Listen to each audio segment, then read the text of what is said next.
Bonjour Gilbert. Bonjour. Alors, je dois vous dire qu'il y a beaucoup de choses qui m'ont énervé cette semaine dans l'actualité, à commencer par l'histoire du sapin de Noël. Donc, ça je comprends, oui, ça je comprends. À Bordeaux, le maire déclare « L'opinion des fachos, je m'assieds dessus ». Oui. Alors moi, je trouve que l'écologie est un sujet vraiment trop sérieux pour le confier à des écolos. Entre le maire de Lyon et le maire de Bordeaux, on est gâtés. Hein. Alors, le maire de Bordeaux considère que l'arbre de Noël est un arbre mort. C'est un véritable croque-bois mort, un rabat-joie, ce maire. Il veut vraiment assassiner tous les enchantements. Je pense à tous les jouets en bois qu'il va interdire, hein. C'est inimaginable. Mais je crois que cette histoire d'arbre de Noël, c'est l'arbre qui cache la forêt d'une détestation des traditions populaires et des traditions fondées sur le christianisme. Il ne faut pas se leurrer, c'est une détestation idéologique. Et puis quand il vient dire, je le cite, hein, il ne faudrait pas déformer ses propos, hein, l'opinion des fachos, je m'assieds dessus, voilà vraiment une opinion d'arrière-train qui vient bien, je m'en excuse, d'un trou du cul. Mais il n'est pas le seul, le maire de Bordeaux. Il y a aussi le maire de Lyon, qui à mon avis ne doit pas beaucoup boire de verre parce qu'il est d'une tristesse absolue. Bon, lui, il en a après la fête des échevins, fête séculaire. Il ne veut pas y aller, mais il va quand même poser la première pierre d'une mosquée. On a affaire quand même à une laïcité à religiosité variable. Bon. Et puis, il veut même pas du Tour de France, parce que c'est machiste. Bon. Ils nous pompent l'air, les maires. Hein. Ils nous pompent l'air. Alors, tenez-vous bien, 55... Mais je me tiens bien, je me tiens toujours bien. 55% des Français sont pour la peine de mort. Que se passe-t-il ? C'est très significatif d'un sentiment réel d'angoisse, d'inquiétude, face à la violence qui sévit partout, au coin de la rue, dans l'inattendu, dans la rencontre. Et cette perception physique, psychologique de l'insécurité n'est pas un fantasme, ni un délire dû à un excès de Morito, comme le prétend Dupond-Moretti, le garde des Sceaux. C'est une réalité. Il faut être complètement enfantasmé pour croire que cette peur est un fantasme. La violence, elle frappe tous les jours, on le sait, c'est même plus la peine d'énumérer les moments où on la voit cognée, édentée, blessée, ensanglantée, tuée. Bon. Maintenant, la peine de mort, il faut le dire aux Françaises et aux Français, on ne pourra pas la rétablir. Parce que d'abord, la Constitution interdit qu'on la rétablisse. Donc, il faudrait réviser la Constitution. Ensuite, on est lié par des pactes internationaux. Donc, on ne pourra pas la rétablir. Ce qu'il faut, c'est obtenir une perpétuité réelle. Mais on ne peut pas non plus. Parce que la Convention européenne des droits de l'homme exige que toute peine soit à un moment donné révisable, réexaminable. Il faut donc, une fois pour toutes, confier à des jurés de cour d'assises le soin de dire si un condamné qu'il a été par la volonté du peuple peut être libéré au bout d'un certain temps par la volonté du peuple, et ne plus confier cette décision à des juges qui finalement reviennent sur la volonté du peuple quand ils condamnent à perpétuité.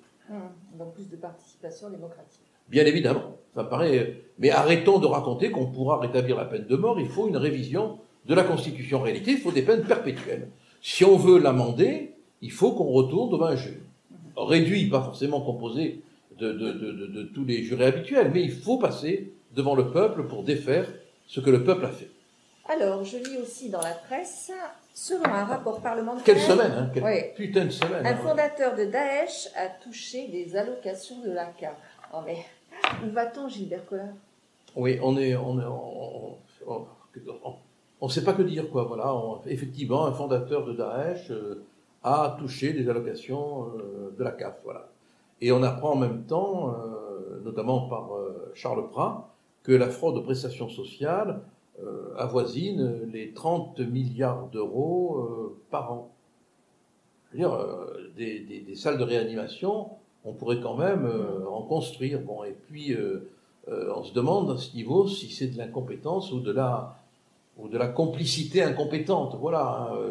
De la même manière, on a quand même des parlementaires qui veulent des poursuites contre des administrateurs qui, lors de leur déposition sur la question de la fraude sociale, auraient menti au sujet des chiffres. Il s'agit de 3 directeurs. Et puis il y a aussi les retraités fantômes, tout ce que l'on sait maintenant. Bon, on est pillé. La France, c'est devenu un lieu de pillage social. Il faut en terminer avec cette humanitariste homicide, finalement. Hein. Donc, je crois qu'il est indispensable de faire un nettoyage dans l'administration. Alors, la présidente de la Commission européenne a fait un discours sur l'état de l'Union. J'imagine que vous l'avez écouté, puisque vous êtes député européen. Votre réaction? Écoutez, avec Ursula von der Leyen, on passe de Laurent Pagny, qui chante « Vous n'aurez pas ma liberté de penser », à George Orwell von der Leyen. Elle a décidé, la présidente de la Commission, de s'attaquer, je cite, « écoutez, aux préjugés inconscients, qu'ils soient le fait des citoyens, des institutions, des algorithmes. » Merde quand même. Non content de réglementer nos faits et gestes quotidiens, nos camemberts, nos betteraves, en plus, ils veulent maintenant s'intéresser à notre inconscient. La psychanalyse. Je veux dire que ça devient complètement effrayant et on se dit à quand l'électrochoc humanitaire? On se demande à quand la camisole rééducatrice? À quand la psychanalyse rédemptrice? À quand la psychothérapie migratoire? La thérapie des bons sentiments? La cure morale normative? Bon, c'est effrayant qu'on ait pu parler de rééduquer l'inconscient. Cela en dit très long sur l'état de soumission dans lequel on veut nous mettre. Et un jour, comme l'a dit un grand poète, vous verrez, ils mettront des menottes aux fleurs et aux mots. Quel poète? Pablo Neruda. Et alors, le pompon. Ça vous plaît, pompon, hein? Oui, j'adore, c'est festif. Le ça pompon. Change de l'actualité. Oui, non, c'est joli en plus. Voilà. Hier, des députés quittent l'Assemblée pour protester contre la présence de la vice-présidente de l'UNEF, voilà, qui était voilée. Oui, la présidente de l'UNEF, ou la vice-présidente, je crois, avait l'uniforme de l'islamisme radical. En plus, elle était en vert. Il y a beaucoup de vert en ce moment. Hein.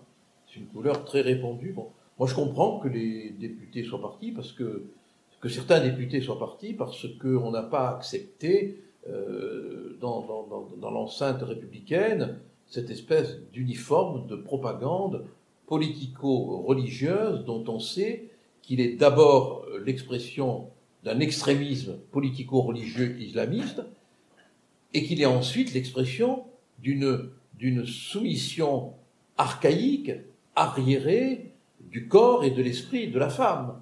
Et je ne conçois pas que dans une époque où on mène un combat légitime pour que la femme ait la place absolue qu'elle mérite, on puisse tolérer cet uniforme d'arriération mentale, d'arriération religieuse, d'arriération vestimentaire, qui est l'expression absolue d'une soumission de la femme.